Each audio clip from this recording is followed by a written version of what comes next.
네, 9번째 시간입니다. 오늘은 성경 지리 가운데에서 팔레스타인 지역에 있는 산과 강에 대해서 살펴보도록 하겠습니다. 우리가 자연 지형 지물을 꼽을 때 가장 대표되는 것이 산하고 강입니다. 강이 있으면은 그 수자원을 바탕으로 농사를 지을 수가 있고 가축들을 기르는 그런 넓은 풀밭이 펼쳐집니다. 그래서 사람이 모여 사는 그런 인구 밀집 지역은 거의 대부분 물을 끼고 있습니다. 그리고 또 산이 상당히 중요한데 산이 있음으로 해서 여러 가지 임산 자원들을 채취하는 것은 물론이고 이 산이 들어섬에 따라서 지형, 각 지방별 지역 구분이 나뉘어집니다.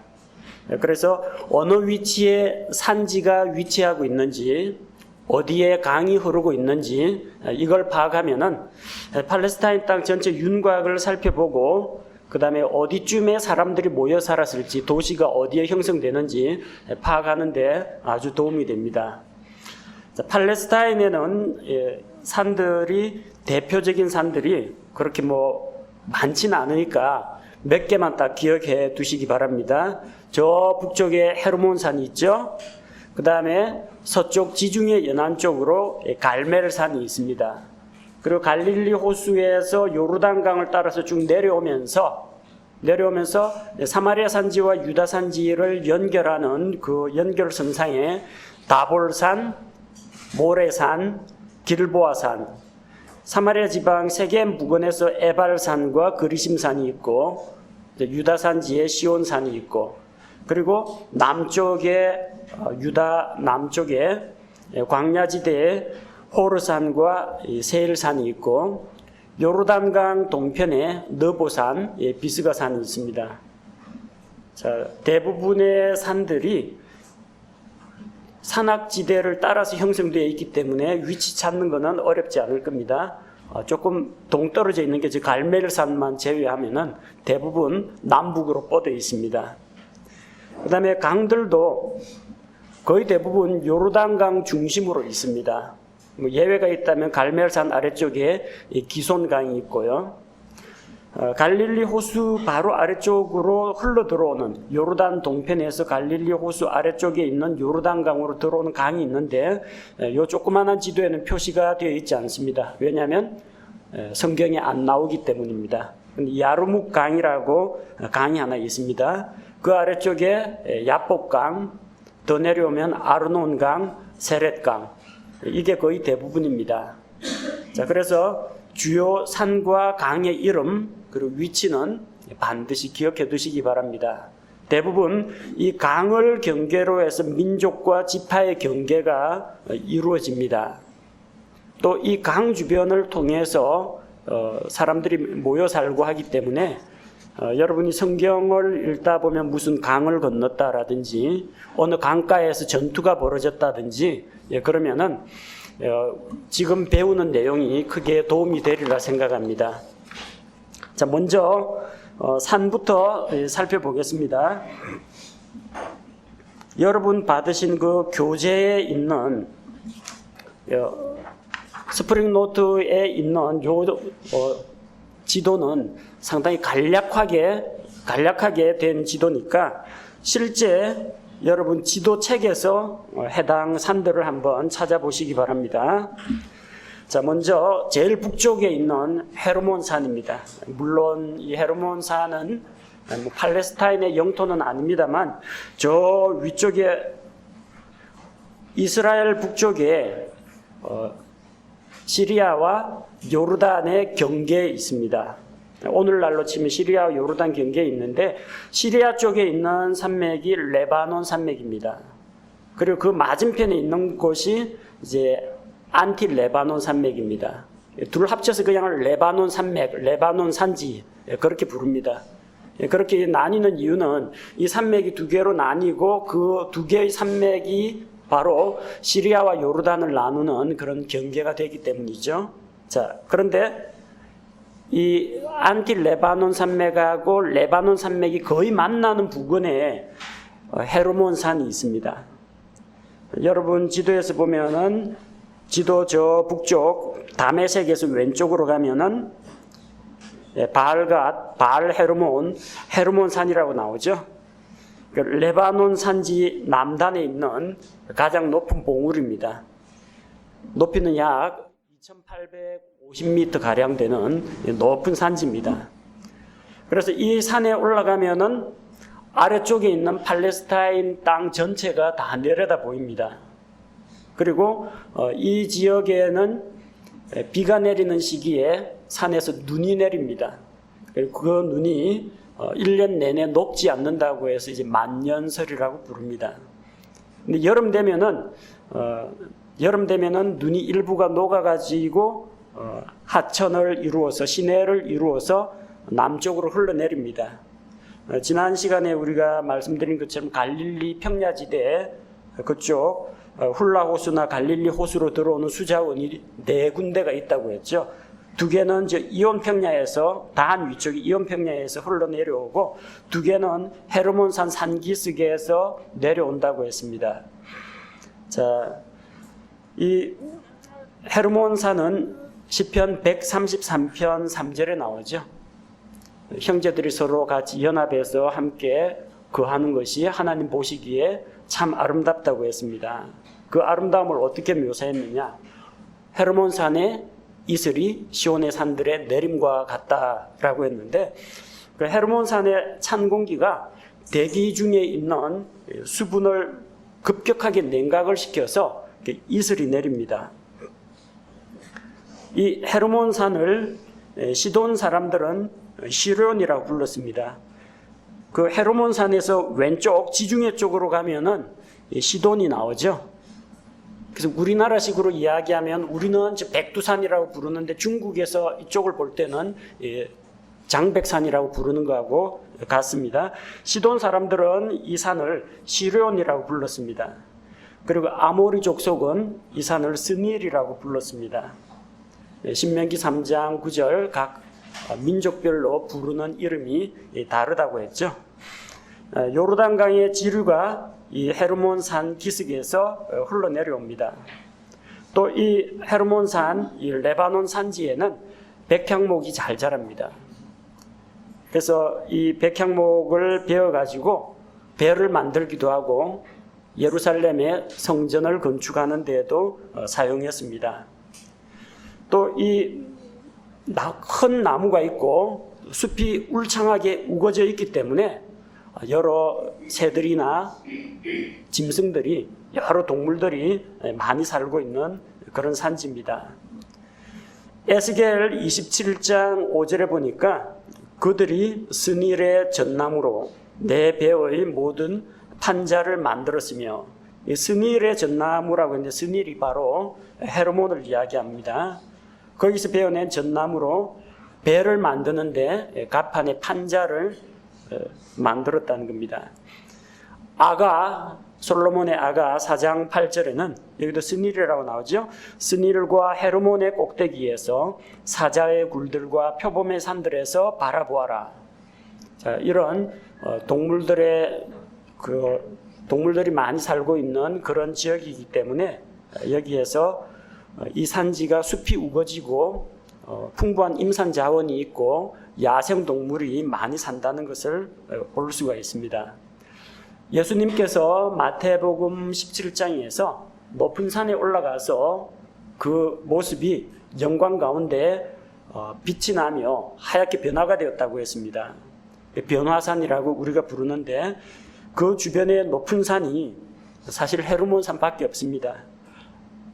마태복음 16장에서 베드로가 예수님께 주는 그리스도시요 살아계신 하나님의 아들이십니다라고 가이사랴 빌립보에서 고백을 했죠. 그 단 아래쪽에 보니까 가이사랴 빌립보 나오죠. 가이사랴 빌립보에서 위쪽으로 높은 산이라고 하면은 헤르몬산이 바로 이 산이라고 대부분 추정하고 있습니다. 자, 그 다음에 우리가 주목해야 할 산이 서쪽 해안 쪽에 있는 산입니다. 갈멜산입니다. 갈멜산은 워낙 유명해서 여러분이 잘 아실 겁니다. 찬양곡 가운데에서 뭐 엘리야의 하나님 이런 찬양도 갈멜산에서 엘리야와 바알 대언자의 그 대결 그걸 노래한 것이죠. 성경에서 열왕기에 나오는 엘리야 대언자가 바알의 대언자 이 사람들과 영적인 전투를 벌인 곳입니다. 위치는 이스라엘 저 북쪽에 있습니다. 지난번에 우리가 배운 악고 평야 그 쪽에 보니까 지중해 연안에 볼록 튀어나온 부분이 있죠. 그쪽이 갈멜 산지입니다. 남쪽에 있는 갈멜하고 헷갈리면 안 됩니다. 지난 시간에 우리가 그 사해 바다 옆쪽에 보니까 사해 바다 옆쪽에 십광야, 마온광야 나오죠. 십광야, 마온광야 있는데 보니까 갈멜이 나옵니다. 이 갈멜은 아비가일의 남편 나발이 살던 그 갈멜입니다. 그 사람은 갈멜 사람이요 할 때 유다 남부 광야지대에 있는 그 갈멜을 이야기하는 겁니다. 근데 지금 이야기하는 갈멜산은 저 지중해 해안가에 있는 그쪽에 있는 갈멜산입니다. 약 높이는 대략 540m 정도. 그리고 이 갈멜산이 샤론 평야와 에스드레알론 평야가 만나는 곳입니다. 그 갈멜 악고 평야 아래쪽에 쭉 가이사랴로 내려가는 쪽이 샤론 평야입니다. 그 다음에 그 갈멜산에서 오른쪽 하단 남동쪽으로 뻗어내리는 게 이스르엘 평원이 나오죠. 이스르엘, 예스르엘, 에스드라엘론 발음이 조금씩 다릅니다만 동일한 지명입니다. 그래서 그쪽에 있는 기송강을 따라서 남동쪽으로 해서 예스르엘 평원에서 쫙 내려오면 벳산과 베색하고 만나게 됩니다. 이게 요르단강 건너가지고 서쪽으로 갈 수 있는 그 골짜기 길입니다. 이 두 개의 평야가 이렇게 서로 만나는 그 위치에 샤론 평야에서 북쪽으로 예스레엘 평원에서 바다 쪽으로 가서 만나는 지역에 갈멜산이 있습니다. 여러 그 바위 동굴이 많이 있고요. 또 수목이 아주 울창합니다. 산 아래쪽에 기손강이 흘러서 지중해로 흘러 들어갑니다. 아름다운 땅을 이야기할 때 레바논 같구나, 샤론 같구나, 또 갈멜 같이 아름답다 이런 표현들이 많이 나오는데 대부분 수자원이 풍부하고 수풀이 우거진 그런 아름다운 산지를 나타낼 때 사용하는 말입니다. 광야와 대조되는 개념으로 이런 지역들이 거론이 됩니다. 역사적으로는 이 갈멜산에서 엘리야가 바알의 대언자들과 함께 누가 참 하나님인가? 바알 신이냐 아니면 여호와 하나님이냐?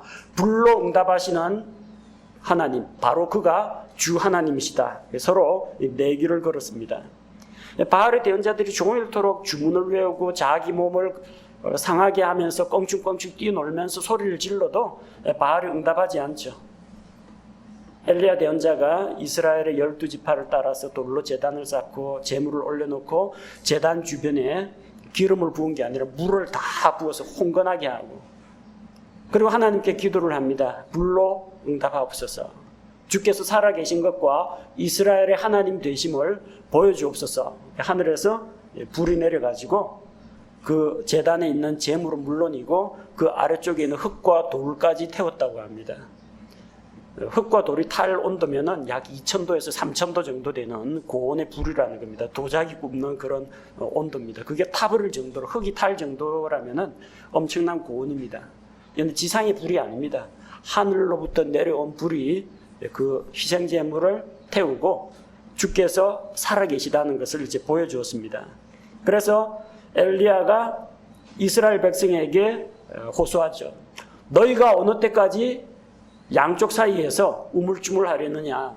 주가 하나님이면 주 하나님을 섬기고, 그리고 바알이 하나님이면 바알을 섬겨라. 근데 결과가 어떻게 나타났어요? 이스라엘의 하나님이 참 하나님이라고. 그 광경을 보고 이스라엘 백성들이 여호와 그는 하나님이시로다. 주는 하나님이시다. 그리고 그 바알의 대언자들을 몽땅 잡아다가 한 사람도 남기지 말고 붙잡아다가 기송강 아래로 내려가서 다 죽여버립니다. 그리고 3년 6개월 동안 비가 오지 않는 이스라엘 땅에 비를 달라고 그가 갈멜산 꼭대기에서 하나님께 기도를 합니다. 그래서 종을 보내가지고 저기 바다 쪽을 보아라. 그 바다가 바로 앞에 있는 지중해거든요. 그 지중해에서 작은 구름이 일어나는 것을 보고 큰 비가 있을 것이다. 그렇게 말을 하고 아합보다 더 먼저 아합이 달리는 병거 앞에서 엘리야가 달려갑니다. 역사적으로 아주 유명한 산이 이 갈멜산입니다.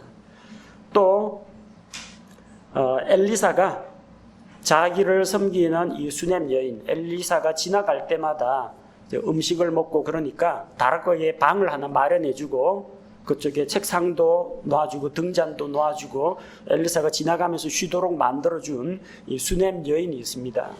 그 수넴 여인의 아들이 어느 날 갑자기 머리가 아프다고 하면서 죽어버리죠. 그 여인이 자기 남편에게는 알리지 않고 종을 데리고 갈멜산까지 올라갑니다. 나귀 타고 올라가서 엘리사의 발 앞에 엎드려가지고 그냥 그 무릎을 잡고 울기만 합니다.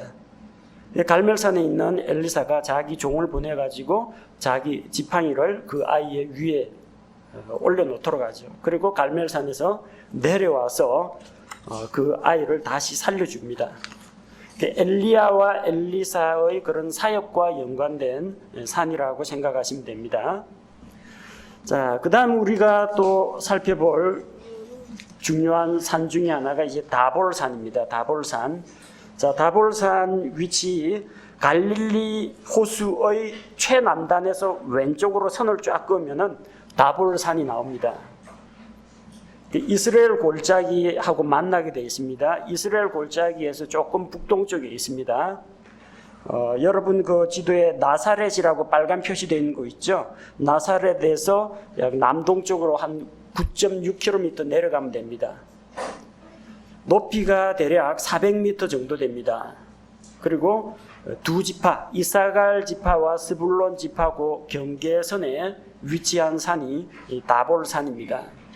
이 다볼산은 사사기에 보면 나옵니다. 사사기에 드보라와 바락이 가나안 왕 야빈의 군대 대장이 시스라죠. 시스라와 싸우기 위해서 다볼산에 올라갑니다. 이제 항상 진을 칠 때는 적군의 동태를 파악하기 위해서 높은 산을 중심으로 진을 칩니다. 높은 산 꼭대기는 가파르기 때문에 한 8분 능선 정도에 올라가죠. 아래쪽을 보고 만약에 싸움이 붙더라도 경사로 올라가면서 이게 활 쏘고 칼 휘두르는 것보다는 위쪽에서 쫙 내려달리면서 창 들고 돌격하는 것이 훨씬 파워가 있습니다. 그래서 산지로 이스라엘의 각 지파들에게 연락을 해서 다볼산에 모입니다. 그 아래쪽에는 시스라의 군대가 모여 있죠. 근데 시스라의 군대는 철병거를 가졌다고 했습니다. 오늘날로 치면 장갑차입니다. 오늘날 같은 스스로 달리는 장갑차는 아니고요. 쇠로 만든 그 수레에 앞쪽에 말 한 마리 또는 두 마리가 끕니다. 그러면 말을 조종하는 이 기수가 있고 병거 안에서 활을 쏘거나 창을 던지는 사람이 있습니다. 근데 일반 보병보다는 속도가 빠르고 보병들의 칼이나 화살 같은 것들을 막을 수가 있기 때문에 병거 안에 있으면은 막을 수 있기 때문에 보병들 중심을 돌파하는 데는 이 병거가 상당히 위력적입니다. 근데 산지 전투에는 별 효과가 없어요. 평야에서 달려야지 비탈길을 말이 헉헉거리면서 올라가다가는 이제 다 지칩니다. 그런데 다볼산에서 쫙 내려와가지고 서로 이제 맞붙게 되죠. 하나님께서 승리를 주셔가지고 그때 이스라엘이 크게 승리를 거두게 됩니다. 자, 그리고 또 모레산. 여러분 그 지도에는 다볼산에서 남쪽으로 내려간 모레 언덕이라고 나와 있습니다. 그게 모레산입니다. 이스라엘 계곡 그 나인성 남쪽으로 나 있습니다. 나사렛 아래쪽에 나인이 있죠. 나인에서 오른쪽 아래에 보면 모레 언덕이라고 나와 있습니다. 이것 역시 사사기 7장에 기드온과 맞서는 미디안 사람들이 이스라엘을 대항하여서 진을 쳤던 곳입니다. 이 부분은 사무엘기에도 종종 이제 등장합니다. 모레, 다볼, 엔돌, 그다음에 길보아 요 일대가 아주 중요한 지역이거든요. 왜 중요한 지역인지 말씀드렸습니다. 갈릴리 지방 남쪽으로 해서 요르단하고 통하는 길이고 서쪽 해안지대까지 갈 수 있는 그런 길이기 때문에 중요한 군사 요충지입니다. 그 다음에 이제 길보아 산이 있는데 사마리아 산지와 갈릴리 산지 그 중간에 있습니다. 여러분 요르단 옆쪽에 보면 벳산과 베색 보이죠? 그 이스라엘 평원 그 원자 글자 아래쪽에 길보아 산이라고 있습니다. 이쪽에 베델이라고 나오는데 이게 베델이 아니라 벳산입니다. 벳산. 벳산에서 서쪽으로 약 10km 정도 가면 약 해발 597m 정도에 위치하고 있는 이 산악 도시입니다. 이스라엘이 블레셋과 마지막으로 전투를 벌인 그 길보아 산입니다. 사울과 요나단이 블레셋과 싸우다가 전사한 곳이 길보아 산이죠.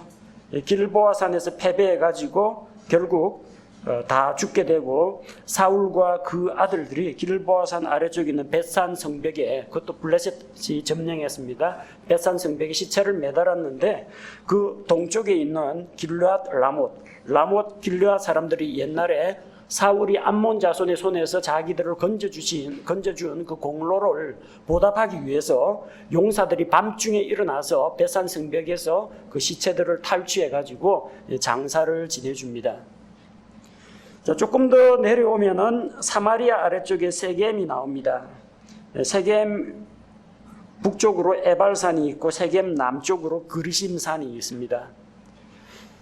에발산은 그 헐벗은 산입니다. 거의 민둥산이에요. 바위, 암석이, 돌, 흙부스러기 이런 것만 있고 나무나 풀이 거의 자라지 않습니다.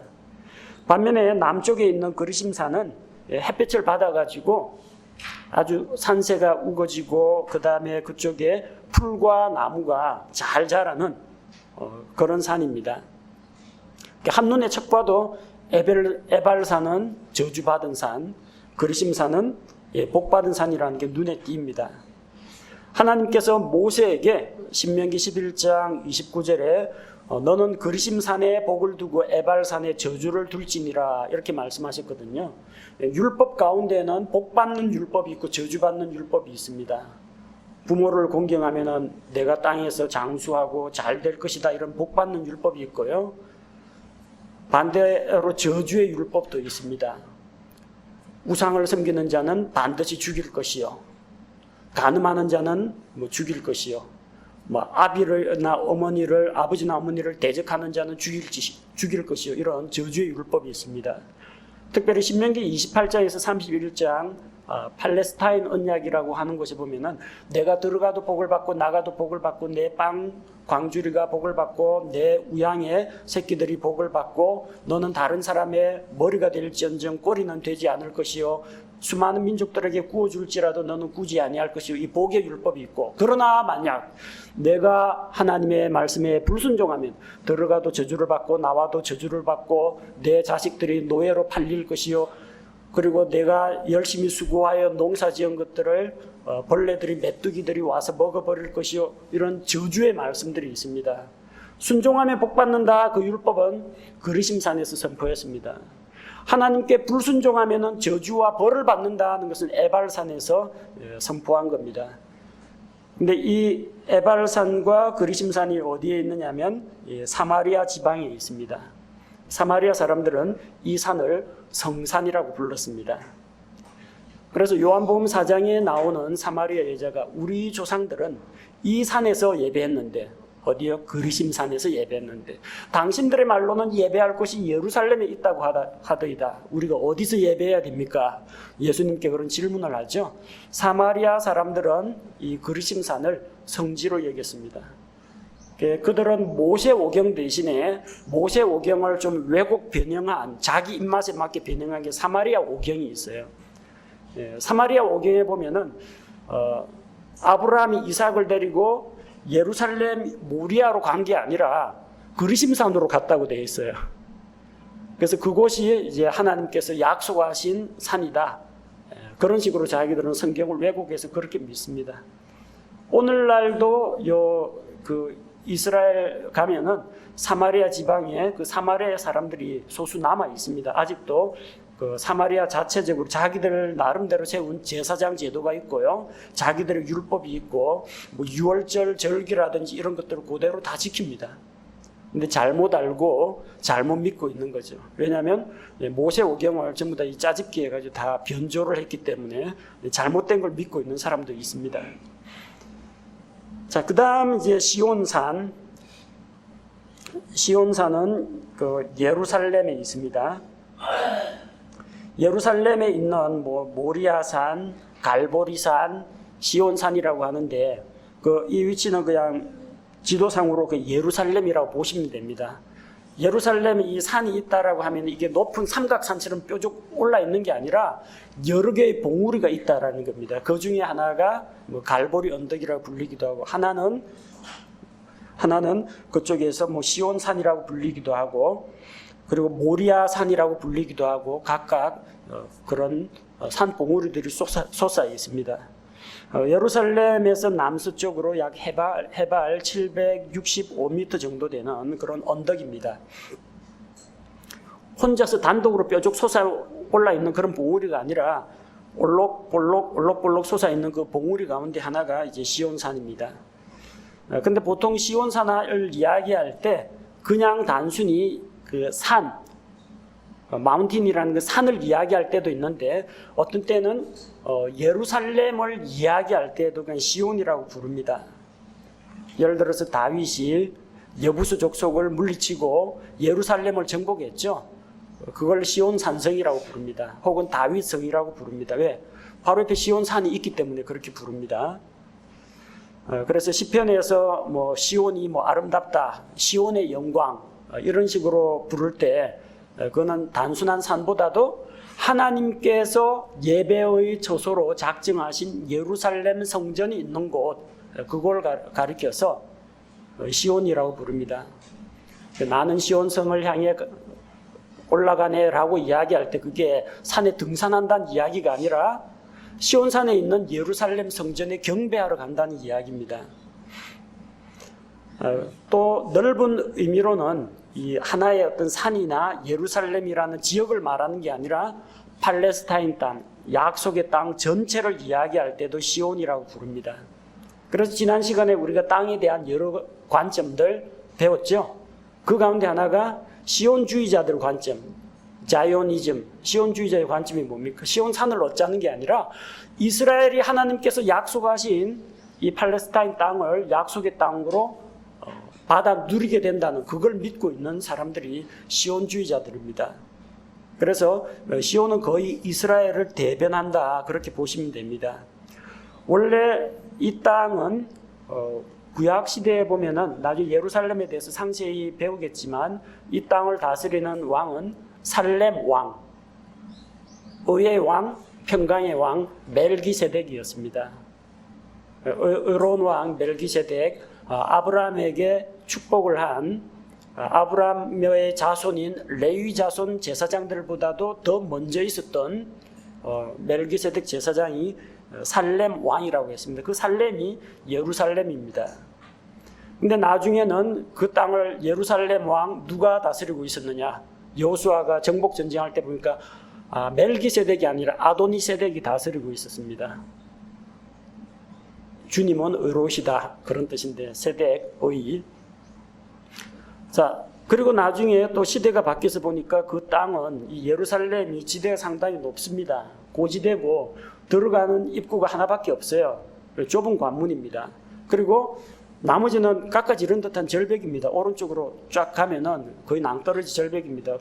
들어갈 곳이 성문 잠그면은 장기간 버틸 수가 있어요. 또 성 밖에 있는 그런 샘물을 이용할 수가 있기 때문에 좀처럼 함락시키기가 어렵습니다. 포위하고 있는 사람들만 지쳐요. 왜냐하면 어떻게 왔어요? 평야지대에서 그 세펠라라고 부르는 구릉지대 꼴짝이 약간 내려갔다가 다시 경사로 올라가야 해발 800m 정도는 예루살렘에 올라갈 수 있는데 공격하기가 참 힘든 곳입니다. 근데 다윗이 여부수 족속을 물리치고 이곳을 수도로 삼았습니다. 그 물길을 알고 있었던 거죠. 성 안으로 들어가는 그 수로를 통해서 병사들이 올라가서 성문을 열고 여부수 족속을 물리치고 함락에 시켰습니다. 그래서 이 지역이 예루살렘, 이스라엘의 정치, 경제, 문화, 행정, 종교 모든 것의 중심이 되는 예루살렘입니다. 그리고 사무엘하 6장 12절에 보니까 다윗이 하나님의 언약궤를 예루살렘으로 메어 올립니다. 나는 예루살렘에서 왕궁에 거하는데 하나님의 궤는 아직도 저 천막 아래에 있다. 그래서 집을 짓겠다라고 했는데 하나님께서는 다윗이 그 집을 짓는 걸 허락지 않으시고 다윗 때에는 성전을 건축하는 데 필요한 자원들을 모으게 하시고 그 아들 솔로몬 때에 예루살렘 성전을 짓게 하셨습니다. 자, 그래서 이 시온산이 그런 의미에서 예루살렘에 있다는 거, 예루살렘 성전이 있는 곳, 그런 의미에서 아주 중요한 위치를 차지하고 있습니다. 자, 그 다음에 예루살렘에서 유다 산지에서 쫙 아래쪽 헤브론 산지로 내려가서 광야 쪽으로 쫙 내려가면은 그 산악지대 계속 타고 내려가면 뭐가 나와요? 광야지대가 나오죠. 바란 광야, 네게브 사막인데 보면 호르산이 나옵니다. 옛날에는 에돔 족속의 땅이었습니다. 이 호르산은 에돔 땅에서 가장 험한 산입니다. 높이가 1593m. 거의 저 시온산 예루살렘 지역보다도 2배 정도 높습니다. 민수기 33장 38절에 보니까 모세의 형 아론이 죽은 산입니다. 모세와 아론이 머리바 물가에서 하나님의 영광을 드러내지 않고 마치 자기들이 자기들 능력으로 물을 주는 것처럼 하나님의 영광을 가로챘습니다. 그래서 이 일로 인해서 너와 아론은 약속의 땅에 들어가지 못한다고 했습니다. 그래서 약속의 땅 가나안 들어가기 전에 아론은 호르산에 올라가지고 숨을 거두었고 그 옷을 벗겨서 그 아들에게 엘르아살에게 입혀서 대제사장 직무를 대신 수행하게 합니다. 그 다음에 세일산 오른쪽으로 오면은 에돔 족속이 있는 곳에 이제 세일산이 있는데 여기에는 정확한 위치가 세일이라고 표시는 안 돼 있네요. 사해 남쪽에 있습니다. 에돔 족속들이 몰려 있는 그 에돔이라고 되어 있죠. 그 부근에 짙은 색으로 되어 있는 곳이 세일산입니다. 창세기 14장 5절에서 6절에 보면은 아브라함 시대에 가나안 전쟁이 벌어지죠. 4명의 왕과 5명의 왕이 서로 동맹군과 연합군끼리 싸우는 일이 일어납니다. 그때 엘람 왕 그돌라오멜이 이 산에서 세일산에서 호리 족속을 정복합니다. 호리 족속이 원래 세일산 원주민들입니다. 그때 한번 언급이 됐고 신명기 2장 22절에 보니까 에서의 자손 중에서 에서의 자손이 바로 에돔 족속이죠. 그 에돔 족속이 호리 족속을 내몰고 원주민을 내몰고 세일산에 정착합니다. 에돔 자손의 그 땅이 바로 이 세일산이 에돔 자손의 그 본거지가 됩니다. 그 다음에 이제 비스가산, 느보산은 찾기가 쉽습니다. 그 사해 바다 꼭대기에서 맨 북쪽에서 오른쪽으로 선을 그으면은 느보산, 비스가산하고 만나게 됩니다. 여리고 바로 건너편 쪽에 있습니다. 모압 땅에 있는 산인데 높이가 약 805m 정도 됩니다. 느보산들에 있는 비스가라는 봉우리에서 모세가 죽기 전에 팔레스타인 땅을 바라보게 됩니다. 지난번에 우리 제4강에서 지형 단면도 봤죠. 유다 산지에 비해서 요르단강 건너편에 있는 동부 산지는 더 높고 험합니다. 그래서 그 위쪽에서 보면은 아래쪽에 있는 팔레스타인 땅이 단과 부엘세바까지 다 보인다는 이야기입니다.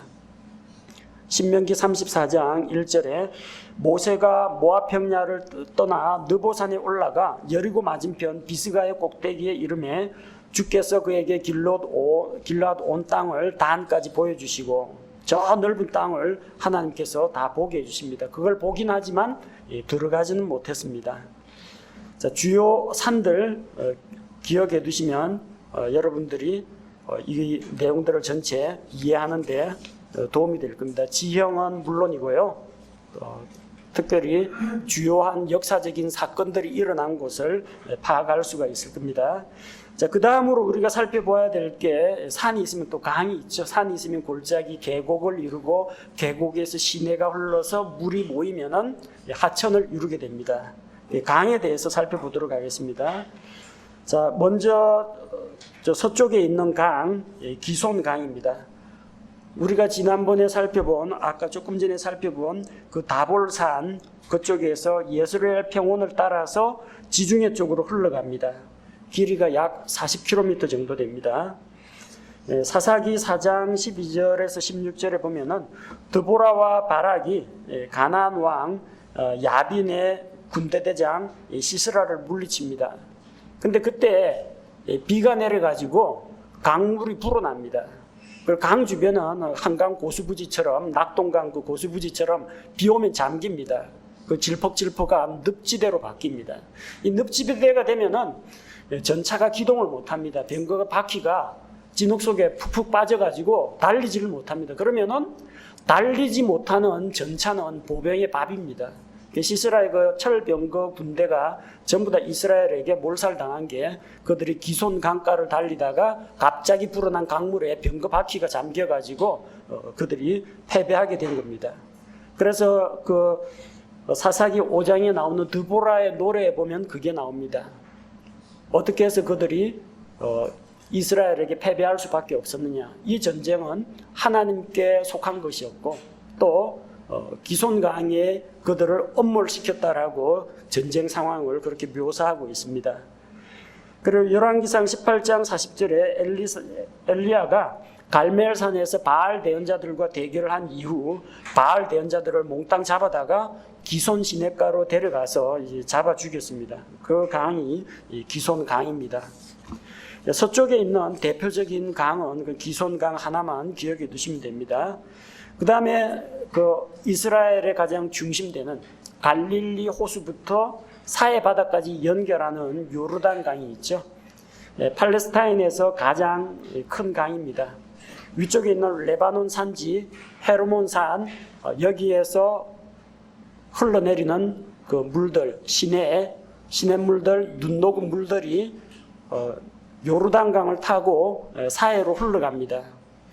이 요르단 강은 지반이 침하된 그런 지형입니다. 땅이 푹 꺼진 겁니다. 그 첫 출발지에서 사해까지 내려가는 동안 그 강물 수면이 약 900m나 낮아집니다. 그 짧은 거리를 가는 동안 강물의 높낮이가 900m나 낮아진다는 게 중간에 폭포나 급류가 많다는 걸 이야기합니다. 또 요르단 계곡 지역은 무성한 수목이 자라기 때문에 경치가 아름답고 야생 동물들이 많이 서식합니다. 성경에 나오는 요르단의 창일함 그런 걸 이야기할 때 요르단의 숲풀에서 사자가 올라온다 이야기할 때 요르단 강 주변에 울창한 밀림지대를 이야기합니다. 이건 나중에 요르단 계곡 지형에 대해서 다시 한번 정밀하게 공부할 때 다루도록 하겠습니다. 성경 기록을 보면은 여호수아가 이스라엘 백성을 이끌고 이 요르단 강을 건너는 이야기가 나오죠. 그때 수확기가 되면 요르단 강물이 강둑에 넘친다고 했는데 이제 하나님께서 기적을 일으켜가지고 요르단 강물이 끊어지게 했습니다. 그 강물이 끊어진 게 강물이 자기들 눈앞에서 이렇게 수직으로 계속 고여갖고 댐처럼 보이지 않는 댐이 있는 것처럼 쌓아 올린 게 아니라 강물이 순간적으로 북쪽으로 역류해 버린 겁니다. 그래서 보니까 그 당시 여호수아기를 읽어보면 사르단과 아담 변방에 강물이 쌓였다고 했거든요. 그게 무슨 이야기냐면은 그들이 지금 건너는 곳은 여리고 맞은편이에요. 여리고 맞은편에 있는데 저 사르단과 아담 요쪽에 하나님께서 지진을 일으켜가지고 집안 침하를 일으키면 강물은 낮은 곳으로 흐릅니다. 그 낮은 곳으로 강물이 빨려들듯이 쫙 흘러 들어갑니다. 그러니까 저 여리고 위쪽에 있던 요르단 강물도 순간적으로 높이가 낮은 곳 쪽으로 쫙 빨려 올라서 북쪽으로 거꾸로 흘러버리는 겁니다. 그래서 그 당시를 묘사한 게 사르단과 아담 변방까지 강물이 쌓였다고 했습니다. 계속 이제 역류하는 겁니다. 이스라엘 백성이 다 건넜어요. 그러니까 그 쌓인 강물이 북에서는 계속 물이 흘러내려오죠. 다 고이면 다 고이면 다시 아래쪽으로 흘러내려오는 겁니다. 자연 현상입니다. 그런데 기적입니다. 초자연적입니다. 왜 다른 때는 강물이 멀쩡하다가 이스라엘 백성이 건너는 그 시점에 그런 일이 일어났느냐는 겁니다. 그게 하나님께서 이 자연, 지형과 강과 바람과 이 모든 것들을 주관하고 계시다는 겁니다. 엘리야와 엘리사가 옷으로 강물을 치니까 요르단 강물이 찢어졌다고 하죠. 강물이 이리저리 갈라지면서 열립니다. 이건 초자연적인 기적입니다. 칼로 물베기라는 게 있는데 칼로 물베봐도 안 베어집니다. 손으로 여러분 물을 꼬집거나 찢어보십시오. 안 나눠집니다. 그런데 옷자락으로 강물을 치니까 강물이 이리저리 갈라졌습니다. 이게 얼어가지고 얼음덩어리가 착 갈라지는 것처럼 일자로 갈라진 것도 아니고 이리저리 갈라지면서 길이 났습니다. 엘리야도 요르단강을 건널 때, 엘리사도 엘리야가 승천하는 것을 보고 돌아올 때 그런 방식으로 강을 건넜습니다. 나만 장군이 요르단 강물에서 7번 몸을 씻고 깨끗하게 된 그 사건도 바로 이곳에서 일어났습니다. 또 이 요르단 강에서 침례자 요한이 회개의 침례를 선포하고, 그리고 예수님께서도 요르단 강에서 침례를 받으신 곳이 바로 이 사해 조금 북쪽에 있는 그 요르단 강입니다. 성경에는 안 나오지만 야르묵 강이 있습니다. 그 갈릴리 호수 남쪽에서 요르단 강으로 흘러가는 강인데, 여러분 그 지도 책에는 나옵니다. 길르앗 라못 북쪽에 보면요, 길르앗 라못 북쪽에 보면은 에드레이 쪽에서, 아스타롯과 에드레이 쪽에서 야르묵 강이 흘러가지고 왼쪽에 있는 요르단 강에 합류하는 게 보입니다. 그게 야르묵 강입니다. 성경에는 등장하지는 않지만 이 야르묵 강은 길르앗 라못 이 지역, 길르앗 산지와 그 위쪽에 있는 바산골란 고원지대를 이제 구분해주는 경계가 됩니다. 그 다음 아래쪽에 야복강이 나오죠. 브니엘 아래쪽에 야복강. 브니엘 야복강, 똑같이 성경 인물 한 사람하고 관계가 있죠. 누구예요? 야곱 이야기입니다. 야곱이 야복강가에서 천사와 씨름을 하고 나중에 내가 하나님의 얼굴을 대면하여 보았다. 브니엘, 하나님의 얼굴. 브니엘 야복강이 바로 이겁니다. 요르단강 동편에 있는 강이고요. 길이가 약 96km입니다. 그리심산 맞은편에 있습니다. 원래는 이 산지가 원래는 하나인데 가운데가 푹 꺼지는 바람에 이쪽에 팔레스타인 서부하고 동부 높은 산지가 나뉘게 된 겁니다. 원래는 같은 산지였어요. 자, 민수기 21장 24절이나 신명기 3장 16절을 찾아보면 아르논에서 야복까지가 암몬 자손의 경계라고 했습니다. 지도에서 아르논 찾아보십시오. 사해 호수 동쪽 한 중간에 아르논 강이 있습니다. 그 아르논 강, 거기에서 야복강까지 요 지역이 암몬 자손의 지경이라는 겁니다. 근데 원래 또 여기에서 아모리 족속이 강성할 때는 암몬 자손을 동쪽으로 내쫓고 아모리 왕 시혼이 이 땅을 차지했습니다. 그래서 그 당시에는 암몬은 동쪽으로 쫓겨나 있고 아모리 왕 시혼이 있었습니다. 그런데 여호수아가 이끄는 군대가 아모리 왕 시혼을 죽였죠. 저 위쪽에 있는 바산 왕 옥도 죽입니다. 그래서 그 땅을 차지를 하게 됩니다. 나중에 암몬 자손이 수백 년 지나가지고 입다한테 이야기합니다. 그 땅 원래 우리 땅인데 돌려달라고 이야기합니다. 그런데 입다가 그걸 거절하죠. 이 땅 원래 하나님께서 우리에게 줬다. 너희한테 빼앗은 적 없다. 우리는 아모리 왕 시온에게서 빼앗았다. 너희 신들이, 암몬 자손의 신들이 너희한테 어느 땅을 주면 그거 가지지 않겠느냐. 우리도 하나님께서 주시기에 그 땅을 우리가 차지했다. 강경하게 말하고 이 암몬 자손하고 싸우는 그 배경이 됩니다. 이 암몬 자손이 원래 땅은 이 아르논하고 야복 사이에 있는 강입니다. 이 강이 왜 중요하냐면은 자연적인 경계가 됩니다. 그래서 민족과 민족, 지방과 지방을 나누는 경계가 됩니다. 암몬 자손이 어디에 있었느냐? 강 두 개만 알면 됩니다. 아르논과 야복 사이에 암몬 족속이 있었다는 거. 자, 그리고 땅 돌려달라는 이야기는 사사기 11장에 보면 나옵니다. 암몬 자손의 왕이 입다에게 그 아르논에서 야복강까지 땅이 원래 자기 땅이니까 돌려달라는 그 이야기가 나오죠. 창세기 32장에는 야곱이 천사와 더불어 씨름하는 곳이 야복강입니다. 야복 나루트에서 자기 처자식들, 가축들 다 건네고 자기만 홀로 남아가지고 있는데 어떤 사람이 나타나서 어떤 남자와 씨름을 하는데 하나님의 천사와 더불어서 씨름을 하고 그에게 은혜를 간구합니다. 야곱이라는 이름 대신에 이스라엘이라는 이름을 얻게 되죠. 그 아래쪽에 나오는 강이 이제 아르논 강입니다. 이 아르논 강은 동편에 있는 아라비아산. 저 아라비아산이 어디냐면 여러분 지도에서 6페이지 지도에서 오른쪽에 보니까 맨 오른쪽에 보니까 조금 높은 산악지대가 나오죠. 그물 모양으로 생긴 그 아라비아 산에서 발원해서 거기에서는 강이 아니라 이제 조그만 실개천, 하천들입니다. 계곡을 흐르는 그런 물들이 흘러내려 가지고 모압, 아몰 사이를 지나 가지고 모압 땅을 지나는 동안에 이 강을 이루게 됩니다. 그래서 사해의 동쪽으로 들어갑니다. 이 아르논 강은 요단강으로 들어가는 거 아닙니다. 사해 바다로 들어가는 강입니다. 이제 주의하십시오. 사해로 들어가는 강이 두 개가 있고 요르단강으로 합류하는 강이 두 개가 있어요.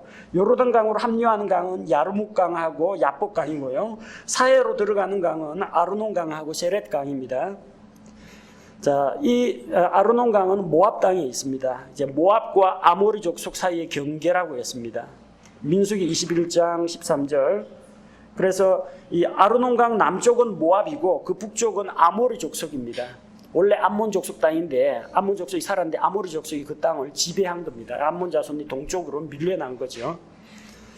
그리고 지파로 나눌 때는 루벤 지파 땅하고 그 모압 족속의 경계가 되는 땅입니다. 그 위쪽에 있는 그 땅을 루벤 자손이 차지하게 됩니다. 나중에 여러분 이스라엘 12지파 그 배치도 살펴보시면 됩니다. 민수기 22장 36절에 보니까 발락이 메소포타미아 부돌 지방에 있는 발람 대언자를 초청합니다. 이스라엘을 저주해달라고.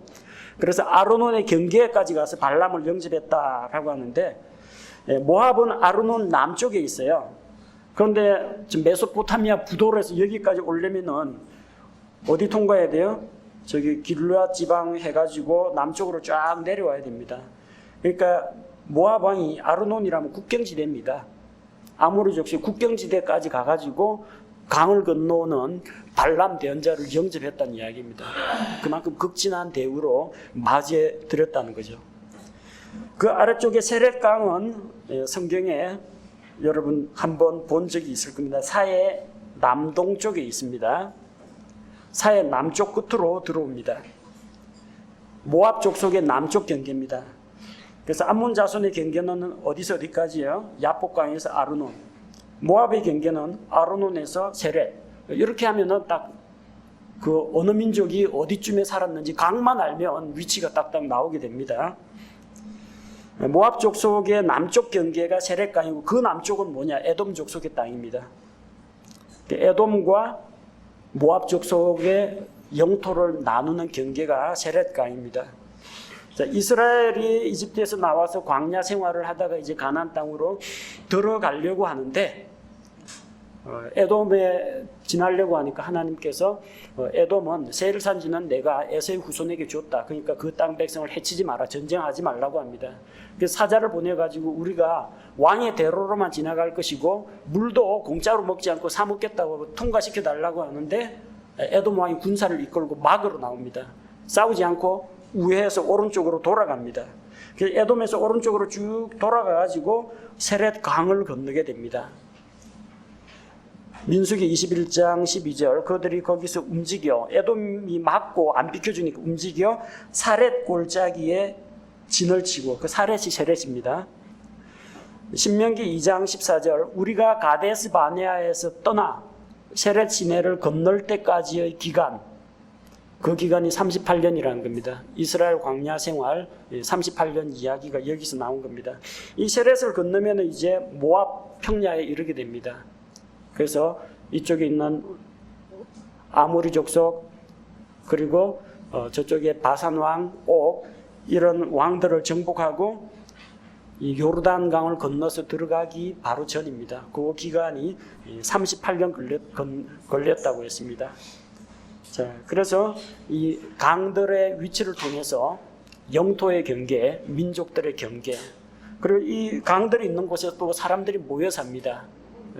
어디에 도시가 형성되어 있는지 여러분들이 산과 강을 통해서 위치를 잘 확인하시기 바랍니다.